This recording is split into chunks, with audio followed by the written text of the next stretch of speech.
இன்று நாங்கள் என்ன தலைப்பை பற்றி கதைக்க போகிறோம் என்றால் பரந்து கிடக்கும் கல்வி முறையும் அதை பயன்படுத்துகின்ற விதமும். சரி, இன்றைய காலகட்டத்தில் எங்களுடைய வாழ்வியலை நாங்கள் பார்க்கின்ற பொழுது கற்றது கைமண்ணளவு கல்லாதது உலகளவு என்ற ஒரு முதுமொழி கேட்டிருக்கிறோம். அவை உங்கள் எல்லோருக்குமே தெரியும். நாங்கள் படித்த விடயம் அல்லது அறிந்த விடயம் அல்லது தெரிந்து கொண்ட விடயம் ஒரு குறிப்பிட்ட அளவு தான். அதாவதுக்குத்தான் அந்த முதுமொழியை சொல்லியிருந்தார்கள். கற்றது கைமண்ணளவு. நாங்கள் படித்திருப்பதோ கொஞ்சம், ஆனால் கற்க வேண்டியிருக்கிறது உலகளவு என்றால் இந்த உலகத்திலே நிறைய விடயங்களை நாங்கள் கற்க வேண்டியிருக்கிறது. கற்றது ஒரு குறைவு தான் என்று. கற்றதே அந்த குறைவான விடயமே எங்களுக்கு எவ்வளவு தூரமான பயனளிக்கிறது என்றால், பல விடயங்களை நாங்கள் அறிகின்ற பொழுது எவ்வளவு தூரத்துக்கு எங்களுடைய மூளை வளம் பெறும், அதே போன்று இந்த சமூகம் வளம் பெறும் என்பதை நாங்கள் புரிந்து கொள்ள வேண்டும். சரி, என்று கற்பதற்கு வழிமுறைகள் ஏராளம் இருக்கின்றது. ஆனால் நாங்கள் பலரும் இந்த காப்போது சாதன பரீட்சையிலே சித்தி பெறவில்லை அல்லது காப்போது உயர்தர பரீட்சையிலே சித்தி பெறவில்லை, பல்கலைக்கழகம் கிடைக்கவில்லை என்ற காரணங்களை காரணம் காட்டி நாங்கள் அடுத்த கட்டத்திலே எங்களுக்கு பிறந்து இந்த சமூகத்திலே கிடக்கின்ற வழிமுறைகளை கையாளாமல் பலரும் நாங்கள் ஒதுங்கி இருக்கிறதை காண்கிறோம். அதோடமான அறிவு என்பது மிக மிக குறைவான வீதமே பலரிடமே இருக்கிறது. அதாவது நாங்கள் நினைக்கிறோம் படித்து காப்போ சாதன பரீட்சையை பாஸ் பண்ணி அடுத்து ஏஎல்ல போய் ஏஎல்ல படித்து முடித்தா பல்கலைக்கழகம் தான், வேறொரு தெரிவும் இல்லை, அது மட்டும்தான் எங்களுடைய எய்ம்.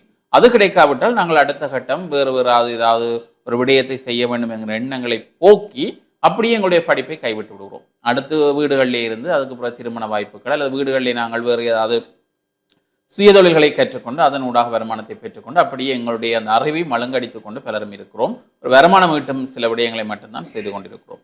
ஆனால் இந்த கல்வித்துறை என்பது எங்களுக்கு பல்கி பெருகி இருக்கிறது. அதை நாங்கள் சரியான வாய்ப்பாக பலரும் பயன்படுத்துவதில்லை.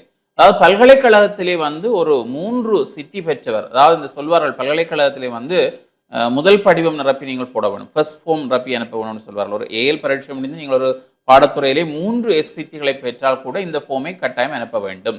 ஆனால் நீங்கள் பல்கலைக்கழகத்துக்கான தகுதி பெற்றுள்ளீர்கள். நீங்கள் நினைக்கலாம் 3 தானே, இதில் எனக்கு என்ன கிடைக்க போகிறது, இதுக்கு ஏதாவது தகுதி கிடைக்குமா, பல்கலைக்கழகம் கிடைக்காத எண்ணம் பலருக்கும் இருக்கும். ஆனால் சில வேளைகளில் எங்களை அறியாமலே இந்த சர்ஸ்கோர் முறைகளின் ஊடாக சில பாடப்பிறப்புகளிலே எங்கள் வாய்ப்புகள் வருவதற்கு, ஏனென்றால் இன்று பல்கலைக்கழகத்தில் பல பாடப்பிரிவுகள் இருக்கிறது. எங்கோ ஒரு நாங்கள் போடுகின்ற பாடப்பிரிவிலே அதுக்கான வாய்ப்பு இருந்து விட்டால் என்ன செய்வீர்கள்? அதனால் தான் அரசாங்கமே சொல்கிறது, நீங்கள் 3 இருந்தாலே தகுதி பெற்றவர்கள் தான், நீங்கள் அந்த ஃபர்ஸ்ட் ஃபார்மின் ரப்பி போடுவதில் எந்த தவறும் இல்லை. இப்படி சரி, அந்த பல்கலைக்கழக அனுமதி எங்களுக்கு கிடைக்கவில்லை, நாங்கள் எழுதி அனுப்பியும் அது கிடைக்கவில்லை என்றால் அடுத்த கட்டம் என்ன என்று நீங்கள் சிந்திப்பீர்கள். அதே போன்று காப்போது சாதன பரீட்சை முடித்து விட்டோம், அதில் நாங்கள் 3 பாஸ் எடுக்க, அதாவது கணிதத்துக்கோ ஆங்கிலத்துக்கோ தமிழுக்கோ எஸ் எடுக்கவில்லை அல்லது கணிதத்துக்கு எஸ் எடுக்கவில்லை என்று வைத்துக் கொள்வோம், பாஸ் பண்ணவில்லை, அடுத்த கட்டம் முயற்சிக்கிறோம், அடுத்த கட்டம் முயற்சிக்கிறோம், முடியவில்லை என்றால் நாங்கள் அப்படியே கல்வியை நிறுத்தி விடுகிறோம். அடுத்து சிந்திப்பதில்லை, அடுத்து என்ன வாய்ப்புகளை பயன்படுத்தலாம் என்று சிந்திப்பதில்லை. ஆனால் எங்களுக்கான கட்டமைப்புகள் சரியாக கட்டமைக்கப்பட்டு கொண்டு இருக்கிறது பாடத்துறைகளிலே, அதை நாங்கள் அனுபவம் உள்ளவர்களும் கேட்டு தெரிந்து கொள்வதில்லை. பலரும் இந்த ஃபர்ஸ்ட் ஃபார்ம் நிரப்புறதிலே தவறு விடுவார்கள். ஆகவே எங்களுக்கு முன் படித்த பெரியவர்களிடம் சீனியர்களிடம் அதை கேட்பதும் இல்லை. எப்படி நிரப்ப வேண்டும், எப்படி அனுப்ப வேண்டும், என்ன முறையை கையாள வேண்டும், எப்படி பாடத்தெரிவுகளை தெரிவு செய்ய வேண்டும் என்கிற முறைகளை பலரும் பின்பற்றாதும் ஒரு குறையாக இருக்கிறது. அவை காப்போது சார்ந்த பரீட்சை முடித்து 7க்கு நாங்கள் தகுதி இல்லை என்றால் அடுத்த கட்டங்களில் தான் இப்பொழுது ஓப்பன் யூனிவர்சிட்டி நிறையவே இருக்குது. ஓப்பன் யூனிவர்சிட்டி நிறைய பாடத்தெரிவுகள் இருக்கிறது.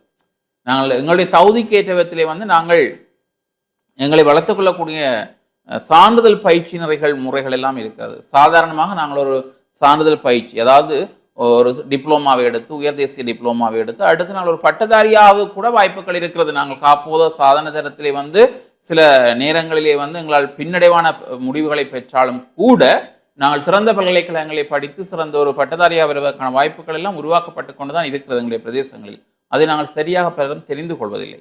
அதை விடுத்து இந்த தொழில் சார்ந்து நாங்கள் அடுத்து ஒரு தொழிலுக்கு போகிறோம், இப்போ மேசனாக போகிறோம். வீட்டில் அம்மா சொல்கிறா, நீ படித்து ஒன்றும் லாய்க்கெல்லாம் போயிட்டா சரி, இனி மேசன் தொழிலாளர் செய் அல்லது தச்சு தொழிலாளர் செய் அல்லது உதவியாளராக போன்னு சொல்லி அவர்கள் கட்டாயப்படுத்தலாம். ஆனால் அதையும் கூட நீங்கள் கற்கையின் ஊடாக சரியான முறையிலே தெரிந்து கொண்டு போனால் இன்னும் உங்களுக்கு அது ஒரு அறிவுபூர்வமாக இருக்கும். நீங்களும் அதில் ஒரு சாதனையாளராக வர வாய்ப்பு இருக்கிறது. இப்பொழுது தச்சு தொழிலாக இருந்தால் என்ன, இந்த நீர்க்குழாய் பொருத்தினர் அல்லது எலக்ட்ரிக் வேலைகள் செய்கிறவர்களுக்கெல்லாம் படிப்புகள் இருக்கிறது, தொழில்நுட்ப கல்லூரிகள் இருக்கிறது. நீங்கள் தொழில்நுட்ப கல்லூரி யாழ்ப்பாணத்திலையும் அறிந்திருப்பீர்கள், கொக்குவில் பகுதியிலே இருக்கிறது. அங்கேயெல்லாம் இந்த பாடத்திட்டங்கள் தட்டச்சாக இருக்கலாம், கணினி மென்பொருள் சார்ந்த கற்கையினர்கள், டிப்ளமா சான்றிதழ் பெறுவதற்கான வாய்ப்புகள், அதே போன்ற கணக்கீடுகளில் உயர் தேசிய கணக்கியல் பெறுகின்ற வாய்ப்புகள், இப்படி எல்லா விடயங்களுக்கும் பாடத்துறைகள் பல்கி இருக்கிறது. அங்கே நீங்கள் காப்போது சாதனத்திலே சித்தியை பெற முடியவில்லை என்றாலும் அங்கு உங்களுடைய தொழில் அடுத்த தொழில் வாய்ப்புக்கான பாடங்களை நெறிமுறையாக கற்று நீங்கள் அதனூடாக சரியான ஒரு வெளியேறுகை செய்கின்ற பொழுது உங்களுக்கு தொழில்நுட்ப கல்லூரிகளே வேலை வாய்ப்புகள் எடுத்து தருவதற்கு அவர்கள் காத்திருக்கிறார்கள். அதை நாங்கள் பலரும் தெரிந்து கொள்வதில்லை. வெறுமனே நாங்கள் ஊர்களுக்குள்ளே பெரியப்பா போறார், சித்தப்பா போறார், அவருடன் நான் ஒரு உதவியாளனாக போறேன் என்றால் எத்தனை நாளைக்கு நீங்கள் உதவியாளராக இருக்க போறீர்கள்? எவ்வளவு தூரத்துக்கு அதில் உங்களால் சம்பாதிக்க முடியும்? நீங்கள் ஒரு முதலாளியாக வருகின்ற பொழுதுதான் அதில் நீங்கள் நிலைநிறுத்தப்படுவீர்கள். அதற்கு உங்களுக்கு சில விடயங்கள் தெளிவாக தெரிய வேண்டும். அதனுடைய அடிப்படை அறிவு புரிய வேண்டும். நீங்கள் தனியாக ஒரு தொழிலை தொடங்குவதற்கும் மற்றவர்களுக்கு நீங்கள் வேலை செய்வதற்கும் நிறையவே வித்தியாசம் இருக்கிறது. அதனால் இவ்வாறான விடயங்களில் நீங்கள் ஒரு கற்ற அறிந்த ஒரு தேர்வை வைத்திருப்பீர்களாக இருந்தால் அது உங்களுக்கு ஒரு அறிவுபூர்வமான ஆக்கப்பூர்வமான விடயமாக இருக்கும். ஆனால் உண்மையிலே இந்த வெளிநாடுகளில் அந்த முறைகள் இருக்கிறது. நாங்கள் சாதாரணமாக இப்போ சொல்கிறோம் மேசன் வேலை, தச்சு வேலை, எலக்ட்ரிக் தொழிலாளி என்றெல்லாம் சொல்கிறோம் தானே. ஆனால் அங்கெல்லாம் அப்படி அல்ல. அந்த வேலைகளுக்கும் இப்படி கற்று தேர்ந்தவர்கள் பட்டதாரிகளானவர்கள் தான் அங்கும் வேலைகளில் இருக்கிறார்கள். காரணம் என்னவென்றால் அந்த நாட்டிலே சகல வேலைகளையும் சமமாக பார்க்கிறார்கள். நம் நாட்டிலே என்ன பார்க்கிறோம்? இன்ஜினியர் அல்லது இந்த டாக்டர் அல்லது எக்கனாமிக்ஸ் இப்படி இருக்கின்றவர்கள் மட்டும்தான் பெரிய தொழிலாளர்கள், மற்றவர்கள் எல்லாம் சும்மா ஏனோதான் இருக்கிறார்கள் என்ற ஒரு நிலைப்பாடை தான் நாங்கள் பார்க்கிறோம். அதனால் தான் இந்த ஏற்றத்தாழ்வு இன்றைய காலத்திலே இருந்து கொண்டிருக்கிறது. அவை சாதாரண தொழிலாக நிற்கின்ற தொழில் தான் இன்று வருமானங்கள் நிறைய வழிகளில் ஈட்டக்கூடிய ஒரு வாய்ப்பு நிறைய பேருக்கு இருக்கிறது. நாங்கள் மேசன் தொழிலாளிகள் என்று சொல்கிறோம். அவர்கள் உழைக்கின்ற வருமானம் சாதாரண ஒரு வேலையாட்களை விட நிறையத்தான் உழைக்கின்றார்கள். அதை நாங்களும் புரிந்து கொள்ளவில்லை.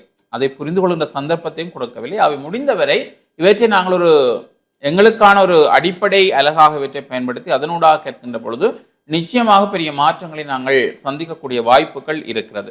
பல்கலைக்கழகம் கிடைக்கவில்லை என்ற கவலையோ அல்லது நாங்கள் காப்போது சாதனை பரீட்சையிலே சித்தி வரவில்லை என்ற கவலையோ இதனை விடுத்து அடுத்த கட்டங்களுக்கு என்ன நகர்வுகள் இருக்கிறது, அடுத்து என்ன செய்யலாம். சில பேருக்கு பல்கலைக்கழகம் கிடைக்காது, ஆனால் சில வழி தொழில்நுட்ப கல்லூரிகள் கிடைக்கும், உயர் தொழில்நுட்ப கல்லூரிகள் வாய்ப்புகள் கிடைக்கும். அல்லது இந்த காலேஜ் ஆஃப் எஜுகேஷன் என்று சொல்கின்ற தேசிய கல்வி கல்லூரிகளில் வாய்ப்பு இருக்கிறது, ஆசிய பயிற்சி கலாசாலைகளிலே வாய்ப்பு இருக்கிறது. அதையெல்லாம் நாங்கள் தெரிந்து கொண்டு அதை நடைமுறையிலே அறிந்து கொண்டும் நாங்கள் அதில் ஆர்வத்தை செலுத்தாத காரணத்தினால் என்னவோ எங்களுக்கு அதிலே பாரி ஒரு பின்னடைவு ஏற்படுகிறது. பலர் நிற்கிறார்கள், நான் போனால் பல்கலைக்கழகம் தான் போவேன், அதுக்கு பிற்பாடு வேறொன்றுக்கும் போவதற்கு எனக்கு முடியாது, என்னால் அதனுடைய கௌரவ பிரச்சனை என்று நினைத்தால் அது முடியவே முடியாதாக. முடிந்தவரை நாங்கள் கல்லூரிகள் எல்லாம் என்ன படித்து முடித்தவுடன் 2 வருடம் நாங்கள் காத்திருக்க வேண்டும். ஆனால் படித்து முடித்தவுடன் உடனடியாக வேலை சம்பளத்துடன். ஆனால் பல்கலைக்கழகங்களிலே பாருங்கள், படித்து முடித்து நாங்கள் பட்டம் பெற்று 5-6 வருஷம் காத்திருந்தும் வேலையில்லா பிரச்சனைகள் இருக்கிறது. காலத்துக்கு ஏற்ற விதத்தில் எங்களை நாங்கள் தக்கன மாற்றிக்கொள்ளுதல், தக்கன பிழைத்துக் கொள்ளுதல் போன்று வாழ்வியலை கொண்டிருந்தால்தான் சாதிக்கலாம், இல்லையா திவ்யா?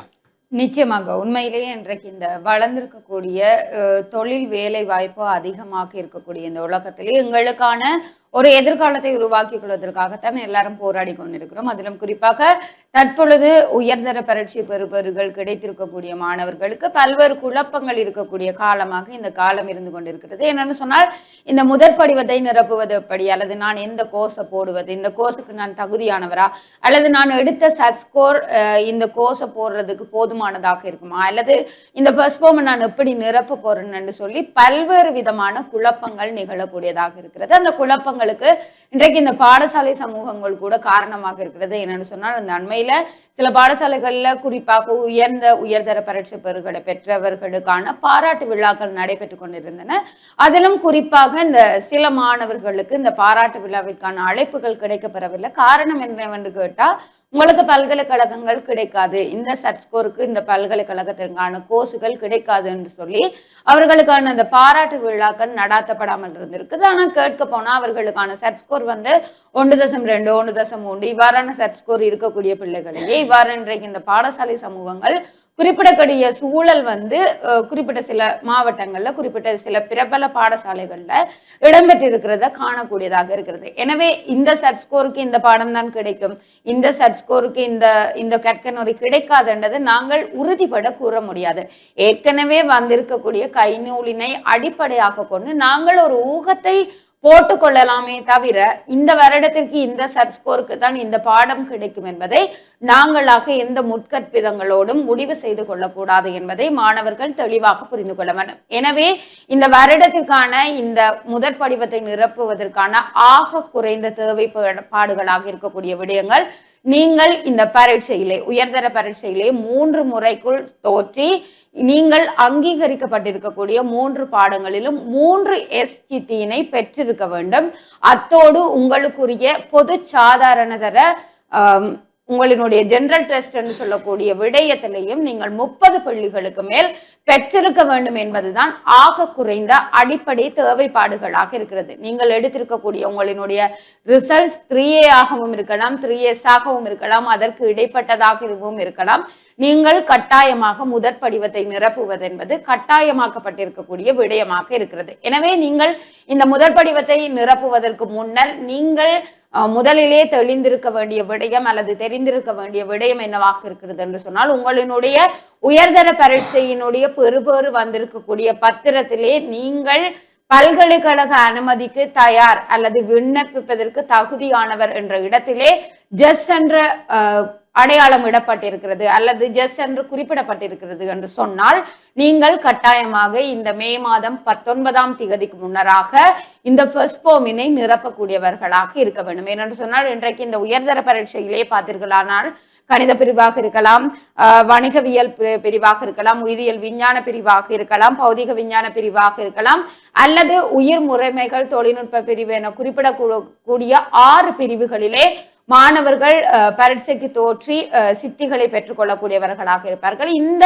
6 பிரிவுகளிலேயுமே பல்வேறு கோர்ஸ்களுக்கு நாங்கள் இருக்கக்கூடிய இலங்கையிலே இருக்கக்கூடிய 16 அரச பல்கலைக்கழகங்கள், 2 வளாகங்கள், 2 உயர்கல்வி நிறுவனங்களுக்கு நாங்கள் எங்களுடைய விண்ணப்பங்களினை வழங்கக்கூடியவர்களாக இருக்கக்கூடியதாக இருக்கும். குறிப்பாக இந்த கலைப்பாடத்திற்கெல்லாம் 40க்கும் மேற்பட்ட கோர்ஸ்களை ஒரு மாணவர் போடக்கூடியதாக இருக்கும். முடிந்தவரை நீங்கள் இந்த 2025 2026 என ஆண்டிடப்பட்டிருக்கக்கூடிய கைநூலினை பெற்று முதலிலே நீங்கள் வாசிக்கக்கூடியவர்களாக இருக்க வேண்டும். அதை வாசித்து தெளிந்ததன் பின்னர் உங்களினுடைய சட் ஸ்கோருக்கு எந்தெந்த கற்கை நெறிகள் பொருந்துகிறது, குறிப்பாக சில கற்கை நெறிகளுக்கெல்லாம் பொது சாதாரண தர பரீட்சை, அதாவது உங்களினுடைய OL ரிசல்ட்ஸ், அதாவது விஞ்ஞானமாக இருக்கலாம், கணிதமாக இருக்கலாம், ஆங்கிலம் என்று குறிப்பிடக்கூடிய இந்த 3 பாடங்களினுடைய சித்திகள் VCS என்ற அடிப்படையிலே கேட்கப்படக்கூடியதாக இருக்கிறது. எனவே உங்களினுடைய கற்கை நெறிகளை முதலிலே வாசித்து அதனை முதல் ஒரு இடத்தில் குறித்து கொண்டு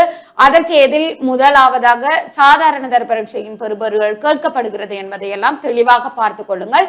அடுத்து சில கற்கை நெறிகளுக்கு உளச்சார்பு பரீட்சைகள் கேட்கப்படக்கூடியதாக இருக்கிறது. அந்த உளச்சார்பு பரீட்சைகள் உங்களினுடைய பத்திரிகை விளம்பரங்களாக இருக்கலாம் அல்லது இணையதள விளம்பரங்களினூடாக இன்றைக்கு விளம்பரப்படுத்தப்பட்டு இந்த நுண்ணறிவு மற்றும் கிரகித்தல் சார்ந்த பொது உளச்சார்பு பரீட்சைகள் இடம்பெறக்கூடியதாக இருக்கிறது. எனவே இந்த பொது உளச்சார்பு பரீட்சைகள் நீங்கள் பாஸ் பண்ணும் இடத்து தான் அந்த கற்கை நெறிகளுக்காக நீங்கள் உள்வாங்கப்படுபவர்களாக இருப்பீர்கள். எனவே இது தொடர்பாக தெளிவாக இருந்து கொள்ளுங்கள். குறிப்பாக இந்த ஆண்டு ருகுணு பல்கலைக்கழகத்துல புவியியல் தகவல் முறைமைகள், அதாவது ஜியோகிராபிக்கல் இன்ஃபர்மேஷன் சிஸ்டம்ஸ் என்று சொல்லக்கூடிய GSI என்ற பாடமும், பேராதனை பல்கலைக்கழகத்தில இலத்திரனியல் மற்றும் நுண்ணறிவு தொகுதிகள் பொறியியல் கற்கை நெறிகள் புதிய கற்கை நெறிகளாக அறிமுகப்படுத்தப்பட்டிருக்கிறது. அதுகளும் குறிப்பாக இந்த ஆண்டுக்கான வெளியிடப்பட்டிருக்கக்கூடிய கைநூலினை நீங்கள் வாசிக்கும் இடத்து சென்ற ஆண்டிலிருந்து சில கற்கை நெறிகளுக்கான பெயர்கள் சிறிய அளவில் மாற்றப்பட்டிருப்பதனையும் காணக்கூடியதாக இருக்கிறது. எனவே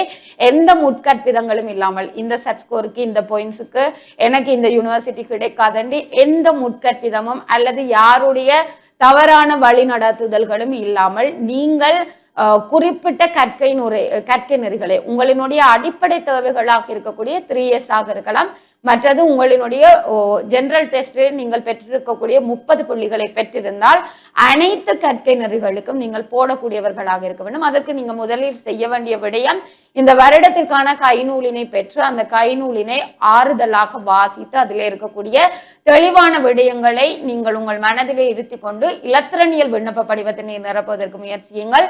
அடுத்து இந்த ஸ்பெஷல் இன்டேக், அதாவது SPI என்று குறிப்பிடப்பட்டிருக்கக்கூடிய பாடங்களை கவனத்தில் எடுத்துக்கொள்ளுங்கள். நீங்கள் அந்த பாடத்துக்கு தேர்வு செய்யப்பட்டால் நீங்கள் பல்கலைக்கழகத்திற்கு சென்றதன் பின்னர் அந்த பாடம் ஒரு விருப்ப தேர்வாக இருக்காது, அது ஒரு கட்டாய தேர்வாக மாற்றப்படும். எனவே அந்த கட்டாய தேர்வு பாடங்களை எல்லாம் தெரிவு செய்யும் பொழுது உங்களுக்கு அந்த பாடத்தில் விருப்பம் இருக்கிறதா அல்லது உங்களினுடைய விருப்பத்தின் அடிப்படையிலே அந்த பாடத்தினுடைய ஒழுங்குகளை முறைமை செய்ததன் பின்னர் இந்த இலத்திரனியல் படிவங்களை நிரப்பிக் கொள்ளுங்கள். இதனை இந்த 19ஆம் திகதிக்கு முன்னர் செய்து கொள்ளுமாறு நாங்களும் கேட்டுக்கொண்டு, எனவே இந்த உயர்தர பரீட்சையிலே சித்தி அடைந்து இன்றைக்கு இந்த பல்கலைக்கழக விண்ணப்ப படிவத்திலே முதல் படிவத்தை நிரப்ப இருக்கின்ற மாணவர்கள் உங்களினுடைய தெளிவான புரிதல்களுக்கு அடிப்படையில் உங்களினுடைய ஆசிரியர்களாக இருக்கலாம், பாடசாலையினுடைய அதிபர்களாக இருக்கலாம், அல்லது உங்களுக்கு ஆலோசகர்களின் கருத்துக்களை பெற்றுக்கொண்டு அதனை நிரப்புமாறு கேட்டுக்கொள்கின்றோம். இதுதான் இன்றைக்கு நாங்கள் இந்த வணக்கம் தமிழொலியின் விடயத்தினூடாக கூறக்கூடிய விடயமாக இருந்தது. இதனை கூறிக்கொண்டு நாங்களும் உங்களிடமிருந்து விடைபெற்று செல்ல போகிறோம். மற்றொரு நிகழ்ச்சியில் உங்களை சந்திக்கும் வரை உங்களிடமிருந்து விடைபெற்று செல்லும் நான் என்றும் உங்கள் அன்பின் திவ்யா விஜயபாஸ்கரன் மற்றும் குணம் துஷ்யந்தன். நன்றி.